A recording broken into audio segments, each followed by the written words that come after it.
Assalamualaikum warahmatullahi wabarakatuh, sahabat Hasanah dimanapun kalian berada. Alhamdulillah dan terima kasih kepada semua yang sudah memberikan like dan subscribe.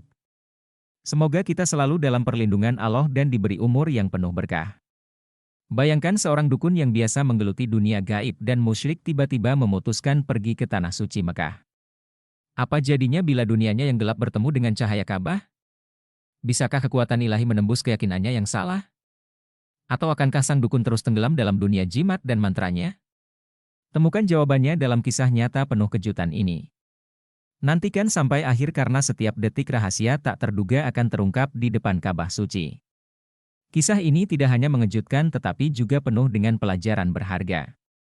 Ikuti cerita ini sampai habis karena ada kejadian aneh dan mengejutkan yang dialami para dukun di Tanah Suci Mekah dan Madinah. Siapa dukun ini? Bagaimana dia bisa pergi umrah? Dan apa sebenarnya yang dia alami di depan Ka'bah? Semuanya terjawab di video ini, jadi jangan sampai ketinggalan. Semoga kita semua dapat mengambil hikmah dari kisah ini. Sebelum mendengarkan kisahnya, jangan lupa untuk menulis shalawat kepada Nabi kita di kolom komentar sebagai tanda penghormatan kita. Allah berfirman dalam surah Al-Ahzab ayat ke-56, sesungguhnya Allah dan para malaikatnya bershalawat untuk Nabi. Wahai orang-orang yang beriman, bersyalawatlah kamu untuk Nabi dan ucapkanlah salam dengan penuh penghormatan kepadanya. Dikisahkan ada seorang laki-laki yang mengalami kejadian yang sangat aneh saat berdiri di depan Ka'bah. Ternyata laki-laki itu dukun, sebut saja dia Mbah Baron. Mbah Baron adalah orang yang cerdas dan merupakan orang tua di desanya. Ia terkenal dengan praktik perdukunannya. Mbah Baron menyukai hal-hal yang bersifat klinis dan mistis karena itulah pekerjaannya sehari-hari.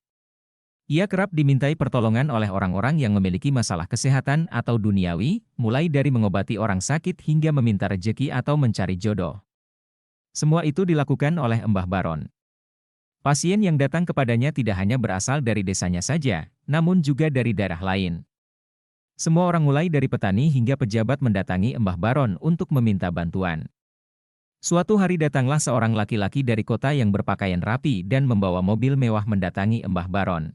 Tolong bantu saya memenangkan pemilu ini.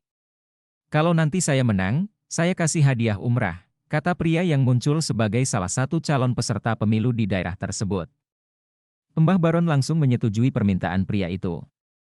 Dia segera bertindak dan memberi pria itu beberapa jimat. Setelahnya laki-laki itu pulang dan tentu saja memberikan uang kepada Mbah Baron. Beberapa bulan kemudian, diadakan pemilihan umum dan ternyata laki-laki tersebut memenangkan pemilihan tersebut, sehingga diangkat menjadi pejabat daerah. Tanpa mengingkari janjinya, lelaki itu memberikan hadiah umrah kepada Mbah Baron. Anggota tim sukses juga akan mendapatkan hadiah umrah gratis. Mungkin ada yang bertanya-tanya, ini dukun ya, tapi kenapa mau dapat hadiah umroh? Jadi Mbah Baron sebenarnya adalah seorang dukun, namun bukan dukun ilmu hitam murni. Ia telah mencampurkan ayat-ayat suci Al-Quran dalam mantranya dengan jimat dan sesaji. Oleh karena itu ia yakin bahwa praktik perdukunannya tidak salah karena menggunakan ayat-ayat Al-Quran. Bahkan praktik perdukunan mereka telah tercampur dengan hal-hal musyrik sehingga menjadi kesirikan. Singkat cerita, Mbah Baron dan rombongan berangkat umrah ke Tanah Suci. Sesampainya di Tanah Suci, beberapa kejadian aneh menimpa Mbah Baron. Lebih spesifiknya, Mbah Baron berangkat umrah pada tahun 2012. Tidak hanya dia sendiri, tapi dia juga bersama anak dan istrinya. Dia diutus untuk umrah oleh pejabat. Di Tanah Suci, Muhammad Ali kebetulan menjadi pembimbing umrah Mbah Baron dan yang lainnya. Disinilah kejadian aneh dimulai. Kejadian aneh pertama terjadi setibanya di Madinah. Semua orang senang ketika mereka tiba di kota suci, tetapi tidak dengan Mbah Baron. Ia bahkan tak percaya kalau ia sudah berada di kota suci Madinah. Tidak, ini bukan Madinah. Ini kota tempat saya tinggal, kata Mbah Baron. Ketika orang-orang mendengar ini, mereka terkejut. Jelas sekali mereka semua sudah berada di kota Madinah. Setelah itu mereka menuju hotel di Madinah. Satu demi satu mereka memasuki kamar hotel masing-masing. Hal ini membuat Mbah Baron terlihat bingung. Rupanya dia sekali lagi mengira dia berada di kota tempat tinggalnya. Mbah, sekarang kita sudah sampai di hotel yang ada di kota Madinah. Nanti kita akan bermalam di sini sebelum menuju ke kota Mekah, kata pemandu umrah tersebut. Ini bukan di Madinah. Ini adalah hotel di kota saya. Saya datang ke sini setiap hari dengan ojek. Gimana sih kamu? Sapa Mbah Baron. Ketika pemandu mendengar ini, dia kembali terkejut. Namun pemandu tetap membujuk Mbah Baron agar segera berangkat ke hotel agar bisa istirahat. Beberapa waktu kemudian azan dikumandangkan. Jamaah segera meninggalkan hotel dan menuju Masjid Nabawi tempat mereka salat berjamaah. Tak ketinggalan pula Mbah Baron yang saat itu ditemani oleh seorang pemandu, takut tersesat tanpa pendamping karena masih terlihat linglung. Sesampainya di Masjid Nabawi, pemandu berkata, "Mbah, sekarang kita sudah sampai di Masjid Nabawi. Nanti kita akan salat berjamaah di masjid ini. Mbah, kamu lihat banyak orang Arab di sini kan? Kita sekarang berada di Arab, di kota Madinah," lanjut pemandu tersebut. "Itu kan orang-orang Arab. Banyak itu kan memang tamu negara. Kamu ada-ada saja, ya," kata Mbah Baron lagi sehingga mengagetkan semua orang yang mendengarnya. "Ya sudah Mbah, kita sholat jamaah dulu ya," ajak pembimbingnya. Setelah beberapa hari berada di kota Madinah, rombongan segera berangkat menuju kota suci Mekah untuk memulai ibadah umrah. Di kota suci Mekah, sang dukun kembali mengalami kejadian mengejutkan.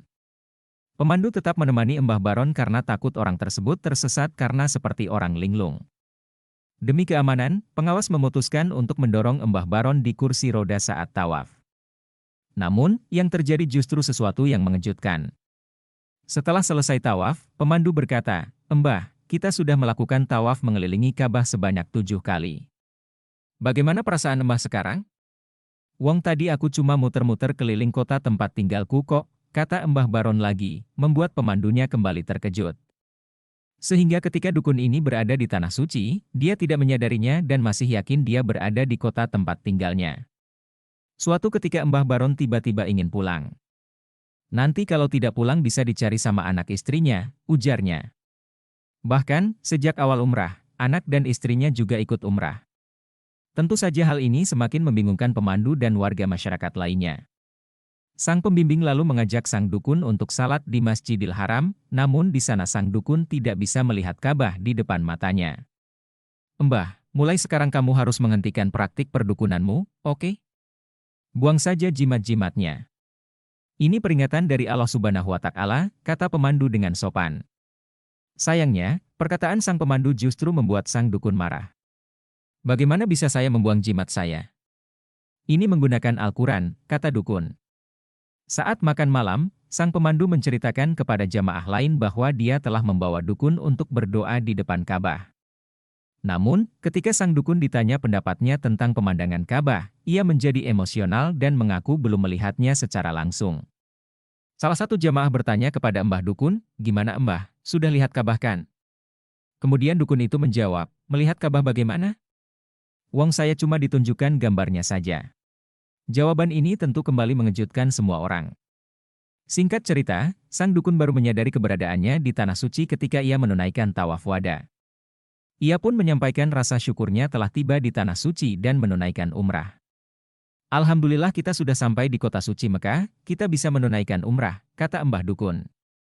Padahal, sudah dari tadi loh Mbah ini baru mau pulang baru sadar. Gimana sih Mbah? Sobat, kita bisa mengambil banyak pelajaran berharga dari cerita yang baru saja kita lihat. Meski Mbah Baron, seorang dukun yang akrab dengan amalan syirik, berhasil menunaikan ibadah umrah ke Tanah Suci, namun perjalanan spiritualnya ternyata penuh keanehan dan kebingungan. Ia tidak bisa menyadari kehadirannya di tempat suci tersebut dan terus percaya bahwa ia masih berada di kampung halamannya. Kejadian ini mengingatkan kita bahwa menunaikan ibadah umrah seperti tidak hanya membutuhkan kehadiran fisik saja yang hadir, namun juga hati dan pikiran yang suci serta niat yang ikhlas. Mencampurkan keyakinan yang benar dengan praktik yang menyimpang hanya akan membawa pada kebingungan dan ketidakmampuan untuk merasakan berkah sejati. Semoga kisah ini mengingatkan kita semua untuk selalu menjaga kemurnian niat dan amalan.